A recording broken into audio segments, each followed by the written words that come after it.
Just a quick run through of actually how to cut a hole in a shape with another shape using Adobe Fireworks. Now, for those of you who know how to use Boolean operations in programming or even in Blender or Maya, this is actually basically what this is. It's Boolean operations. So in order to do this, we need to pull up the Pathfinder tool. So if I pop this on, Illustrator Help, I always find it so much easier to find it through this. You just type up Pathfinder here, and then you want the Pathfinder panel.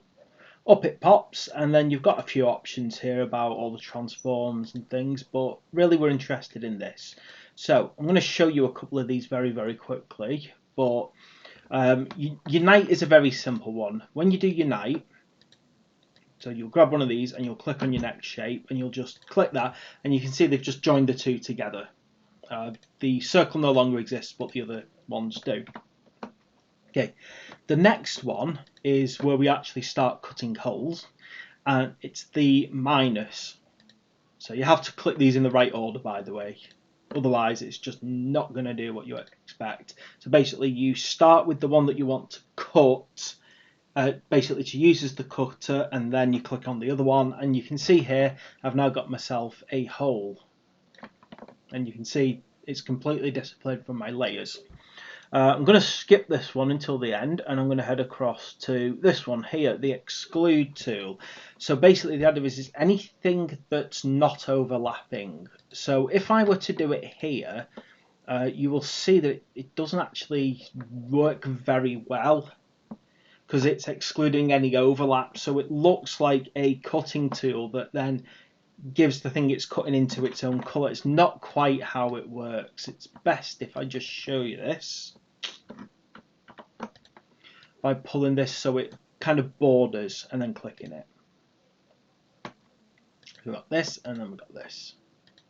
Now what it actually does is the area between the two that overlaps gets cut out, and then they join into a single shape, and with the shape colour always dictated by the one you clicked on first.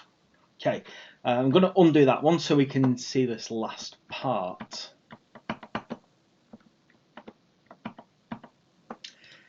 Now we're going to use this one now. We're going to use the intersect.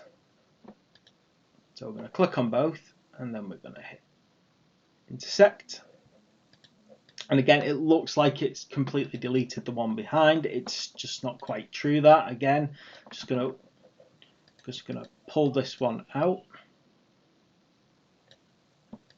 do the same thing, and there we go. So what happens is it only saves the bit that touched each other. So whereas on this one that we did, it deleted the part where it overlapped, it only keeps the part that overlapped. So they're your main ones. Obviously you can have a look at these, you divide, you merge, you crop, outline, but they're the three shape modes that you'll find under the Pathfinder, and they're very, very useful for cutting holes in objects with other objects.